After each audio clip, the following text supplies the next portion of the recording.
Une nation ne doit pas être appréciée pour la manière dont elle traite ses citoyens les plus éminents, mais ses citoyens les plus faibles, écrivait Nelson Mandela, en dénonçant les conditions de vie des détenus en Afrique du Sud. Cette affirmation du Nouvel résume bien le rêve de la communauté des Socialisaines de Cotonou qui est à l'origine de la création de cet institut, l'Institut supérieur de formation des éducateurs spécialisés Laura Viconia. En effet, en étant en contact avec les problématiques socio-éducatives du Bénin depuis déjà les années 90, ces sœurs avaient constaté qu'un grand nombre d'enfants et d'adolescents présentaient de graves difficultés d'inclusion scolaire, d'inclusion familiale, des enfants qui vivaient dans la rue, des enfants qui étaient exploités ou qui étaient abusés ou marginalisés à cause de nombreux problèmes socio-économiques. Ces problèmes étaient également d'ordre psycho-pédagogique ou liés au fait d'être en situation de handicap, par exemple. Donc, ensemble avec beaucoup d'amis et collaborateurs, elles ont rêvé de transformer la société en la rendant plus juste, plus équitable, plus inclusive à travers l'éducation. C'est ainsi qu'en 2009, un comité de professeurs et de professionnels s'est associé aux religieuses pour créer une formation qui tient compte à la fois des référentiels internationaux et du contexte béninois.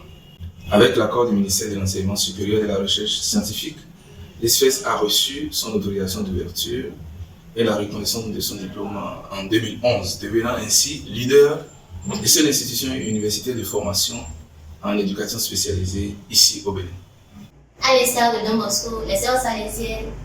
ont décidé de prendre la jeunesse et confier à nous les jeunes la mission d'être des acteurs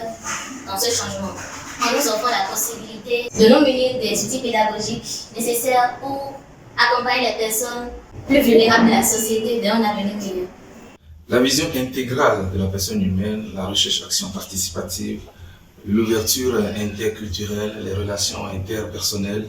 vécues dans le respect de la confiance réciproque, sont autant de caractéristiques et de valeurs qui font la spécificité de cette institution et qui lui ont permis de tisser un réseau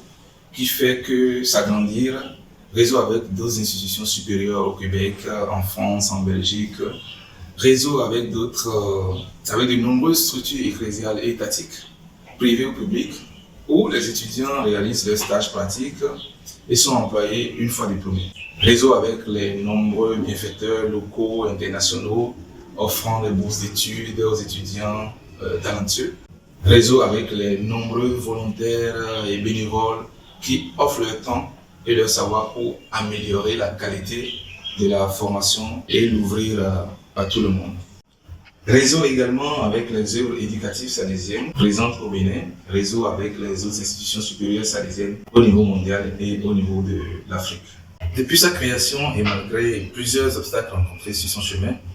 l'ISFES continue à être cette sorte de centrale énergique de créativité, solidarité, professionnalité, un lieu de questionnement, d'élaboration du savoir,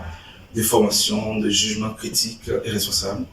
de recherche et d'action pour trouver les réponses éducatives les plus adéquates pour combattre ce que Pape François a appelé la culture des déchets, une culture propre à notre temps,